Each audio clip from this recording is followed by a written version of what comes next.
The action plan of the APC presidential candidate Bola Tinubu, which was unveiled on Friday, may be vague in its presentation, but is hinting that the mode of delivery of government services will change drastically if Bola Tinubu becomes the president.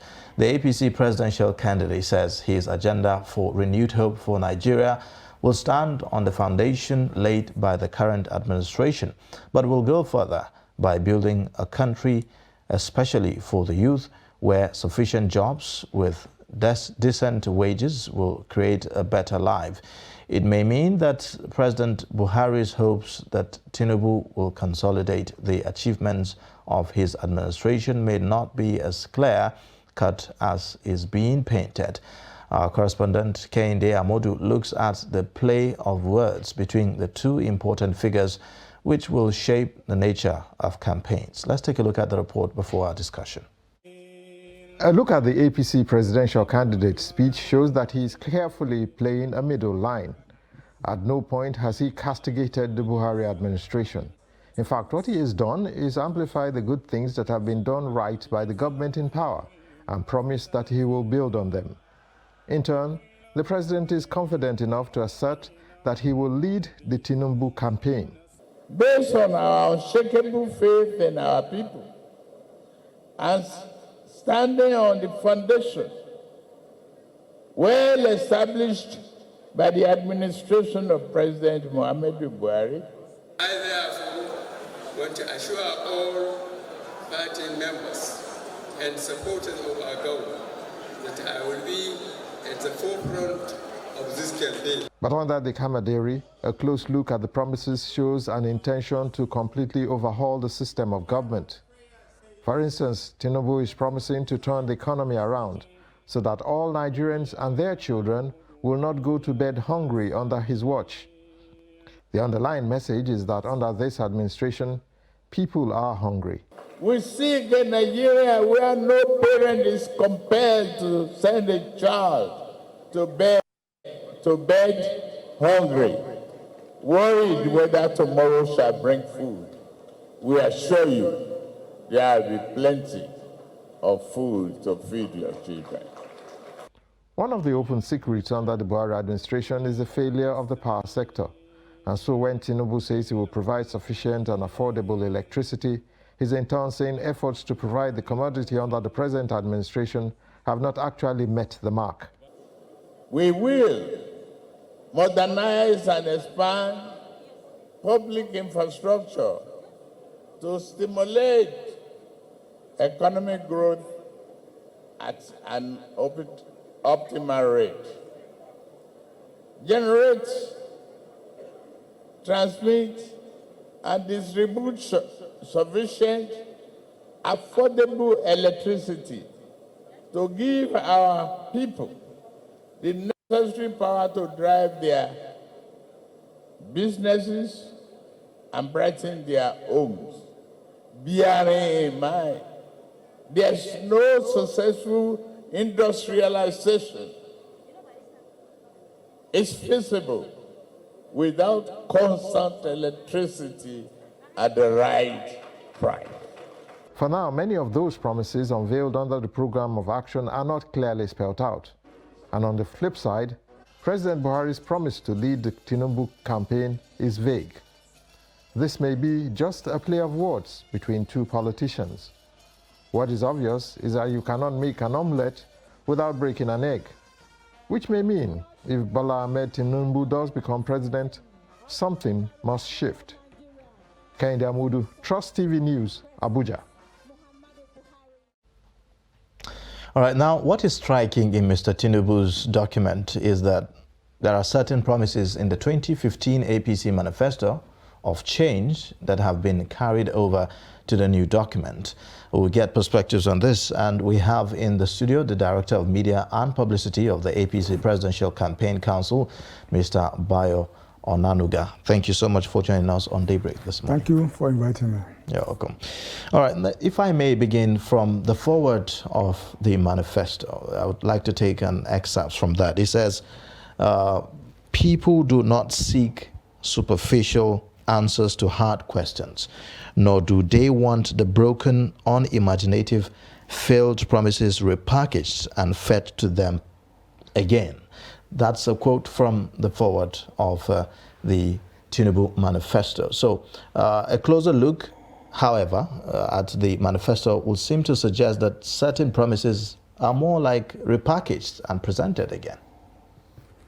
Well, don't forget that the Tinubu administration, or the will-be Tinubu administration, is a continuation of the Buhari administration. Both of them emanate from APC. So there's all likelihood that they are going to implement similar programs. And if you read the manifesto of 2015 very well, you find that, contrary to what people are saying, that the APC has broken promises, if you read that manifesto, you find that the APC has actually implemented most of the elements contained in that manifesto. Some of the most striking ones. Social investment program. It's in the manifesto. And can we say the Buhari administration has not done it? The manifesto promises agricultural revolution in 2015. Has there ever been any government in this country that invested so heavily in agriculture? Maybe even from independence. So there are so many elements there. The Buhari government said to fight corruption. Is it not fighting corruption? Or that's what the APC promised. There's the issue of security. Everybody knows that in 2015 when Buhari came, the northeast Nigeria was almost ceded to the Boko Haram insurgents. But the narration has changed. The narrative has changed, and we cannot say the same today. So, but given the title given to this manifesto, it says renewed hope. Yeah. So if you talk about renewed hope, it suggests that there's a hope that have been lost that needs to be renewed now. No, the hope is not lost. If the promises that were made by the previous manifesto have been achieved, then why renew anything? No, there's hope today. What the manifesto seeks to do, what the candidate seeks to do, is to further renew it. There's already hope, because you cannot renew hope out of nothing. There is already hope in Nigeria. You see, if people really look very charitably to what Buhari has done, they will have found that the Buhari has done a lot. More than 16 years of PDP government. More than 16 years. If you put side by side what the Buhari government has achieved to what the PDP failed to achieve, you will give kudos to this government. But unfortunately, in our country, people are just... But sir, people actually Let me learn. People are just being blinded not to see the various achievements of the Buhari administration. So many of them that this government has put in place, but people are just always concentrating on the negatives. And I keep saying the negatives are not unique to Nigeria. They mention inflation. And I say, which country today in the world, in the entire world, America, Europe, UK, everywhere we don't have this problem. They mention unemployment. There's no country that has a zero unemployment. In Africa today, we are not the worst off. But if you look at the numbers from when the current administration came into power and what we have right now, there's some remarkable difference. You see, the figures you get from MBS on unemployment is what I would call guesstimate. It's a guesstimate. It's not actual. Does the NBC go to the town to start counting number of people unemployed? Do they factor into their figures the people employed on the farms? Do they factor into their program, into their whatever figure they get? I say it's a guesstimate. That's an indictment on the MBS. No, you are saying that their figures are not accurate. When you read reports from World Bank, poverty level in Nigeria, the MBS figures are nothing to rely on. That's what you're saying. There are certain issues that you cannot rely upon. Because I said the figures they give you are guesstimates. They're not the real figures. Look, let me give you an example. In 2011, the NBS came out with a report that, the number of poor Nigerians was 112 million. At that time, we had 165 million Nigerians. Today, we have 200 million Nigerians. The same NBS said, the number of poor Nigerians is now 90 million. As I said, those figures are also guesstimates. They are not actual figures. Because, as I said, does MBS do census to know people who are poor? They don't have that figure. In economists, in political economy, we call those figures mere guesstimates. All those figures from World Bank, they are guesstimates because they're not based on real things. And I can tell you more on that. I think it was under Ambassador regime, when we started this GSM journey, a company came to South Africa, Vodafone, and wanted to do business in Nigeria. He looked at the figure given by the World Bank, IMF, and everybody, and reached the conclusion, the first conclusion, that this country does not have the economy to sustain a GSM investment. They went away. MTN came. The MTN did not rely on those figures. MTN relied on, I don't know, maybe their own gut assumption that there's something in this economy. Because the truth is that in Nigeria today, the economy of Nigeria, what we have, the official economy, is not the full economy of Nigeria. There's the unofficial economy of Nigeria. Those who call the same thing that President Babangida observed when he was in power, when he said, after all this experiment he has done with SAP and everything, why is he wondered? Why has this economy not collapsed? Because there's something else about this country. That's why people say Nigeria is resilient. Our economy is resilient.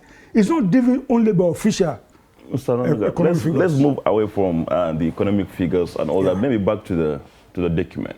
Yeah. Can you give us some insight into some unique things? Because, you know, as Ayuba was saying, the concern is that some of these things are rehashed or repackaged to present to Nigerians. What are some of the unique things that your candidate is actually promising?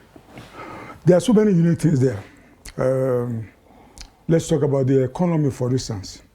The Tinubu administration is promising that if it's elected into office, first of all, it will change the budget policy of government. As of now, what we call our budget is constrained by several factors. Number one, it's always anchored on what we are going to earn, especially revenue from oil. He's saying he's going to move away from it. Because Tinubu as a person believes that Nigeria is a sovereign country. It does not have to be defined by your dollar income. Our currency is Naira. And he wants to work on that. Delink our economy from dollar and work on our own sovereign currency, which is the Naira. So we're going to see more of that. I'm not an economist. With the high level of importation that we are dealing with right now, which is far more than the exports that we have. The document speaks to that. That this country, its own government will focus more on import substitution. It is ready to encourage companies, businesses to do a lot of manufacturing. It's this in the document. No, I'm talking about how do you do that? Yes, we know that this is what the document have said, that they are going to, you know, diversify the economy and move away from, you know, cut down on the importation and all that and increase export. Yes, we know about that. But how do you intend to do that? The roadmap is in the document. The roadmap is in the document about how it wants to achieve economic self-sufficiency and then drive the country forward. Everything is there. It's in this document. I believe so, but that's why you are here as well, so that you can give us more insight on what's in the document, well, I believe. I don't know, if you allow me to, I don't have everything offhand, but I said everything is here in this document about what it wants to do about the economy. All right. So, you know, aside that, you know, that's just one aspect of it. What other things? And also, you know, even in the economy, one important thing is that people are more concerned, and that's why even when you are discussing the figures with Ayuba, you know, beyond the NBS or World Bank figures, people, ordinary Nigerians, are concerned about food on the table, like what subsidizes their life, or what enriches their life, what brings in, you know, greater prosperity to them. Is there any of such things from the manifesto? In our document, we are promising to invest in agriculture, and you know, when you have good yields and the prices of commodities will come down. As of now, what is happening in Nigeria, people talk about high cost of food. You know, globally, there is even a disruption in the supply chain. In Nigeria too, there's a disruption. The flood we have all over the country today is a disruption. It's affecting the flow of farm products from the farms to the cities Yes. and urban areas people live. So now that you've touched on that, exactly, the climate change effects that we are experiencing is not something that looks like it's going to go away anytime soon. If anything, it's likely going to go worse by the projections that we are receiving from experts and all that. So what are we going to do to mitigate the effect of, this flood? I mean, we have had in the recent weeks, how thousands of hectares of farmlands have been submerged, and for that reason, we are likely going to be facing a food crisis in the country and all that. And that's likely also going to increase the food inflation that we are dealing with right now. So what options do we have to at least manage and mitigate the impact of flooding on farm production, agricultural production, which your manifesto said it is aiming to increase? Well, let me talk about the climate change thing. Right now, Buhari government is investing in what they call the green wall. The green wall in the northern part of the country. As for flooding, this flooding occurs in areas near abutting the rivers, Niger, Benue, or even the Atlantic, as we are witnessing in a state like Bayelsa. But you see, all these things can be mitigated with a well-considered government policy. For instance, people have pointed out that all you need to do to reduce the flooding in the banks of River Benue, for instance, is to dredge the water. I think government wanted to do it. I don't know what happened under, because former Governor Amechi was the Minister of Transport, announced a program of dredging the river, the Benue River up to the Atlantic. And this is 7 years plus, and we have not seen that happen. There must be a reason why it was not done. There must be a reason why it was not done. Maybe I don't know. So what could be the reason? No, I'm not a spokesman for the Buhari administration. I'm a spokesman for the Tinubu incoming administration. What I'm saying, it was a government policy. You talk about the Tinubu administration or the presidential campaign. What I'm saying, wanting to also add on to whatever it is that have been laid by the Buhari administration. That's what I don't have all the full information about why that dredging was not done. So only the people who work currently for government can have more information on that. I don't have it.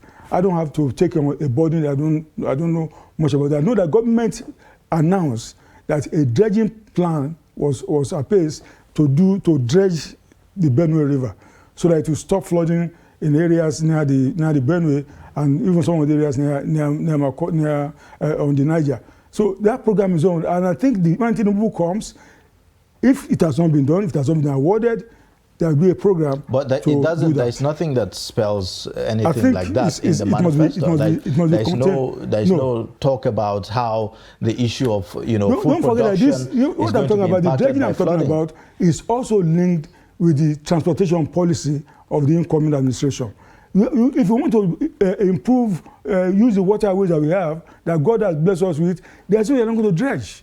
You will dredge the water out of the Niger or the Benue, so that ships can come in, and then everything will move. So don't forget that this government, for example, has invested in building ports on some river banks. Onitsha Port. I think the other ones they are planning to do that. Unless you dredge the river, big ships cannot enter. So it will be part of government policy to do that. Okay.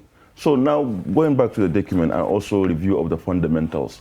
One criticism of the document since it is released last weekend was that it is, full of talks and short of, promises that talk about figures. Like it's a lot of beautiful prose and all that, according to some people that reviewed this since some couple on Twitter and other places, but that there is no specifics. Is that a way, people see it as an escape from responsibility or, from being held to account? I don't agree with you. Let me first mention the case of education. The Tinubu administration is promising, if it gets elected next February, for example, to reintroduce a loan scheme for students. This was, I knew I went to school in the 70s, and I knew there was a student loan program. This is coming back. Because as of now, money students, ladies or men or something, sometimes they cannot, even when government says education is almost free in federal government universities, they cannot, to survive is difficult. So a loan policy is coming to mitigate some of the hardship that our students go through. So this is part of, that's a specific, for example, I mentioned. But then where is the money coming from? You know, one fundamental thing about promises is also the issue of funding. Let me tell you. So that we don't get a government then it says there is no money. Let me tell you. This document does not entirely reveal all the government plans. For instance, when we talk about security, we say we're going to expand the armed forces. We didn't even mention a figure, but we have a figure about the level, so of recruitment. Why are you holding the figures to your chest? Why must you disclose what you want to do? Everything you want to do into a manifesto?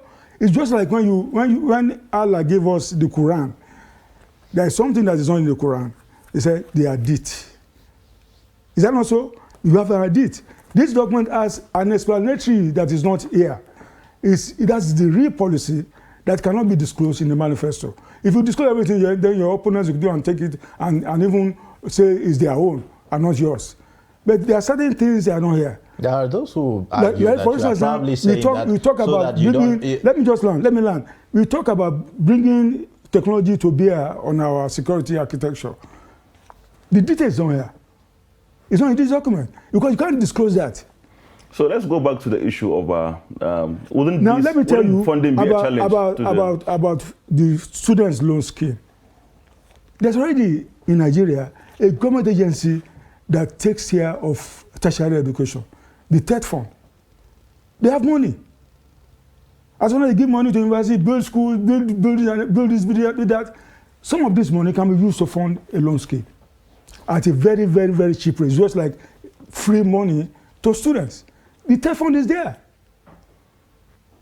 But the issue is that's a primary source of the money. But the issue is that with a budget that is running almost on a 50% deficit right now, and the deficit of the budget that we have continues to increase in the past few years. So how exactly are you supposed to fund this student loan that you are talking about? Is it through borrowings? Or no. What other channels? You can't borrow to give people loan now. Look at let's graduate. Nigeria, as well, everybody agrees, Nigeria faces a revenue problem. And the person who can do it, who has proven that he can do it, is the man from Lagos. He did it in Lagos. We believe that he can do it for the entire country. I have worked for government before. I was the DG of an agency of government, the News Agency of Nigeria. And I'm aware that there are so many leakages in the system. I was reading an interview yesterday by a member of the House of Rep who mentioned that over 600 and something agencies of government fail to remit money to the treasury. All this kind of nonsense will stop under the Tinubu administration. Look at NNPC. Even NNPC, we read in recent times, NNPC declared 200 and something billion naira profit. And the states are saying, they've seen your profit, we have not seen dividends. All these kind of things, any government that comes in now, the Tinubu government will try to reduce all these leakages that we have as of now. All right. So, but they are happening, and I believe that they can be corrected. All right. In 2015 and in 2018, under the Buhari-led administration, we've seen the manifesto, give a lot of emphasis to the issue of fight against corruption. But that doesn't seem to be the case in the Tinubu manifesto. It doesn't look like corruption is a major threat. It's there. Under you have not read this document. Administration. It's there. As such. It's there. Issue of corruption is there. So how are you going to deal with that? Look, which is different from what we have done now. If you consider, first of all, the Tinubu believes that you have to find, first of all, tackle the problems that cause corruption. In this document, it's saying his government will encourage a credit policy. You want to build a house, you don't need to have all the money. You want to buy a car, you don't need to go to a car dealer and say, I want to buy this Hyundai, how much is it? 8 million, and then you put down 8 million naira cash. In all civilized countries, there's nowhere where that is done. It's a credit program. If you want to build a house, it's there in this document. He talks about mortgage. Look, in the 70s, in this same country, in the 70s, early 80s, before SAP came, most people built houses. Our fathers, our teachers, primary school teachers, secondary school teachers, they were able to build houses of their own because there was a mortgage. And at that time, interest was at a single digit. And they could afford it because from their salaries, you can make your return and they will still live okay, they could still send their children to school and do other things. So this policy is coming back. That's the point I'm making. But Mr. Onanuga, if you look at it in a country where the salary is not even up to a living wage, so to speak, would this still be possible for people to take, huge amount of loans and even if it is mortgage and all that? No, if you take a mortgage that says you pay back in 30 years or 35 years, no matter your level of salary, you can still be able to afford it. If government is saying we are going to help building companies to build many more homes, it's there. It's talking about increasing the housing stock in Nigeria and at affordable rate. If government is talking about that, and then you take maybe a house is worth, let's say 5 million naira or 10 million naira, and then you're able to spread your payment back in 30 years, 35 years. That is the way it is done. In UK, in America, you don't need to, in fact, if in the USA, you want to buy a house and then they say the house is $2 million and then you put down $2 million, the IRS will come after you. Where is the money coming from? So a mortgage policy is coming. It's in this document that interest will be offered at affordable rate. We used to have interest that was about 6%, 7% in the same country. All right, so you talk about this mortgage and you have a chunk of the workforce in Nigeria, the labor force in Nigeria working in the private sector. Perhaps what we have seen in the past, the experiences that we have seen in the past is that most of the beneficiaries of some of these mortgages are people in the public sector. So how is the private sector going to key into this kind of they are covered. They are Nigerians. They are covered. I was talking about our experience in Nigeria in the 70s, early 80s, before the introduction of SAP. Everybody is covered. Everybody working under this economy is covered. This document is not discriminating. Either you work for the public sector or you work for the private sector. As far as we are Nigerians, whatever goodies that we want to offer in this document is available to every Nigerian. So now going into the campaigns as we've seen earlier with the package from our correspondent Kehinde Amodu, there seems to be some, should we say, rat and mouse chase or some clever play of words between, the speeches from your candidate and also in the campaign document, as well as,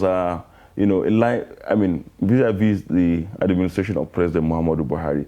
How are you? Is there some tension? How is that being navigated? No. There's no problem at all between the Buhari administration and, by the grace of God, the Tinubu administration. There's no problem. You see, I said earlier that one of the understated things in this our country is the achievement of, for example, Buhari. He has done a lot for this country. And some of the things he has done people will begin to see the fruits even after he has left office. Let's talk about power, for instance. This document says it will continue what Buhari has started. Don't forget, we lost our chief of staff, Abba Kyari, over this power project. Buhari was so fed up with the problem we are facing with power. And he could not understand why we are unable. For instance, this country, for example, we have installed in our country today about 13,000 megawatts of power. We can generate 8,000 megawatts of power. But we're only able to distribute 4,000 megawatts of power. In fact, sometimes they said between about 3,400 megawatts of power. But this country pays for 8,000 megawatts of power. Can you see the foolishness of it? We are paying for 8,000 because the generating company cannot stop their generator. They generate and it's left to the transmission company to take the 8,000. But it's only able to take 4,000. So Buhari now had a deal with the German government via the Siemens. Siemens in Nigeria, people can already see what it's trying to do. The plan is that, I think in 2025, 2026, the plan is that we're not just going to generate 25,000 megawatts, more than what we already have installed now, but also able to distribute 25,000 and to transmit it and then distribute to all our homes. Right. That is the plan of this government. All right. And that's the plan that Tinubu wants to ramp up when he gets there, maybe to even quicken the completion date of that program. So it's there. In addition, all this renewable power, solar power, and so on, the government is going to focus on it. It's not address the issue, the issue of in terms of politics and also the relationship. I think you've started, talking about it. Then you veered off to give this example of power. As I said, the Tinubu administration is not totally cutting itself off from Buhari administration. I just mentioned some of the things Buhari has been doing, this government has been doing, which the government will continue. And a lot of them, the AKK gas pipeline is being done by this government. The Trans-Saharan pipeline that will take our gas via Morocco to Europe is being executed by this government. So the Tinubu administration will continue it. Now, in terms of politics, do we expect... In terms of style, where they may differ is style. So, but in terms of politics, do we expect them to work together, especially in prosecuting the campaigns? Of course, I expect that. President Buhari has already said it, that we lead this campaign. And we will campaign for Tinubu everywhere that it is possible for him to campaign. So, they are together. Contrary to what people may say, some of these people just sit down and then concoct all kinds of stories. President Buhari is going to lead the campaign. He's the chairman of the campaign. Okay. And he's going to lead the campaign. All right. So I would like for us to talk about the issue of insecurity. In 2019, the Buhari Manifesto talks 2015, and then also mentioned it in 2018, where the Buhari Manifesto talk about setting up of the Federal Anti-Terrorism Agency. Which is aimed at dealing with the issue of insecurity in the country. And we have also in the Tinubu plan a talk about the setting up of anti-terrorist battalion, which is contained in this. Some people may say that this is a failed promise that is yet again repeating itself or finding its way into the Tinubu manifesto. How do you respond to that? It's not a failed... Maybe people don't have information. That terror squad, anti-terror squad we're talking about, we already have it in the country. So if the people say it's going to set up a battalion of it, it's just a continuation of what Buhari is doing. It's not, I said there are so many similarities in what Buhari has done or what he's doing now, and that Tinubu will carry forward. So there's no... This is a continuation. This is an APC government. There's a continuation of it. There's a plan. The part of the plan is to set up, to create a federal anti-terrorism agency. That's an organization. Well, yeah, it may be. What I know is that the Buhari administration already they've trained people to handle terror. It's not just for a mere coincidence that you find that in many parts, as well in the northwest of Nigeria, where we used to have on a daily basis problems of terrorism and blah blah, these problems have reduced, and it's not. I believe that's because of what government has put in place. We have some of our soldiers, policemen, who have been trained on anti-terror or something. If you say we are going to create it, it's a further addition to what President Buhari has done. So it's not any contradiction. It's just a continuation. This is the same APC administration. Okay. One thing that is unclear, though, is the position of the APC presidential candidate on the issue of the policing structure that we have in Nigeria. In one breath, he's in Kaduna talking to the leaders of the Arewa Consultative Forum alongside other organizations, talking about his position about state policing and how that he thinks that it is time for us to have that in place. And then in the manifesto, it doesn't clearly state where he stands as regards the issue of state policing and all that. What exactly is his position? In the manifesto, it's talking about community policing. Community policing, that's what is in the manifesto. It's not a major departure from having state police. Don't forget that even when we talk about states, a state is an aggregation of communities anyway. So if you talk about community policing, in fact, it will further ensure that we police every inch of our country better if you have police in every community of our country. Maybe the same way we had it under this colonial regime when we have local government police and so on. But it's the same, there's no major departure. It's the same that we are talking about. So if it's the same, then how are we expecting any results? I mean, we've had this for as long as I can remember. This same arrangement that we are having, we keep talking about community policing. Yes, even in the Police Act that was passed in 2020, mention was made of how that was formalized in that act, and how you have, you know, community members in the community, perhaps some kind of vigilante arrangement where they collaborate with the police and all of that. But that doesn't seem to yield any positive result as far as the fight against insecurity is concerned. No, are we not getting results now from the government efforts to fight banditry or insurgency? Look, the point I'm making is this. Whatever, if you're talking about the community policing, I'm not aware of that police as you mentioned. But if you're talking about community policing, if you are not seeing it, seeing the effects, as you said, is maybe because it has not been formally organized.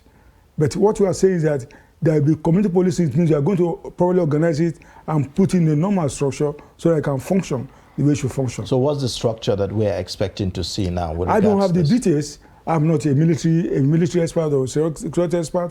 It's in this document or the supplementary that is not here. Okay, now let's look at the politics. I'm very much interested in the politics because it is what will oil the campaign and also perhaps signal success or otherwise of the campaign itself. It seems that there is still cold war, you know. I mean, the aspirants who ran along with your candidate who lost to him are still not, seems to be you know, carried along or not seems to be interested in participating in these campaigns. We've seen during the Black Bob, even the vice president, you know, this thing took place right at the villa, but the vice president was not there. So also many others who were aspirants in the during the primaries. This shows, are you not afraid that this means you are going into the campaign with a divided house? No. I don't agree with you. As of now, there are some aspirants in that primary presidential election who are part of the campaign. There are some of them. Even the Amish you mentioned is part of the campaign. There's a lady, the only lady in the presidential primary race is in the campaign. The youngest they are in the campaign, but there are some of them, are participating. Even appointees who have refused to make their position known publicly, whether or not they are in support of the presidential candidate of the APC. For instance, the Minister of Labour and Productivity, Chris Ngige, was asked in an interview to make his his intention clear as to who he is supporting and all of that, and he said he will keep that to himself until we are in a democracy. We are in a democracy. Even if you are in the same party, you may have different views that you don't want to. It's just like what you see in the United States, members of the Democratic Party, you see them posting as a stumbling block to their president, who is a Democrat like they are. And then it's democracy. People may hold different views. So this is conceding to the fact that there are people in your party who are leaders of your party that are not necessarily in support of the presidential candidate. I'm not saying so, and I've not said so. I mean, going by what you just said. No, what I've said is that, like the case of Ngige you mentioned, when he said it on TV, we said, well, he's entitled to his opinion. It may be it's in our party, and if he says he doesn't want to align with a candidate, that is his opinion. It doesn't mean that people who are in the same state that a number that he comes from, they are not supporting our party. But this is not just anybody. This is a minister under the current administration, the ruling APC. So it's not just anybody we're talking Mr. Ngige has just one vote, like I have. He has just one vote. So we are not perturbed by such predilection by anyone. As I said, he's entitled to his opinion. He's entitled to his political choice, and it does not mean that whatever he decides is will weigh on our candidate or will affect the fortunes of our candidate. You see, in democracy, I say you need to be tolerant of people. They may hold different views from your candidate, or they may hold different views from the party, and in the fullness of time, they will show where they actually belong. Whether Ngige wants to go to Labour Party or whatever, it's his choice. It's his choice. All right, Okay. thank you so much. Thank you very much, Mr. Abayo Onanuga, Director, Media and Publicity of the APC Presidential Campaign Council, for joining us this morning, and hope to have you another time. Thank you.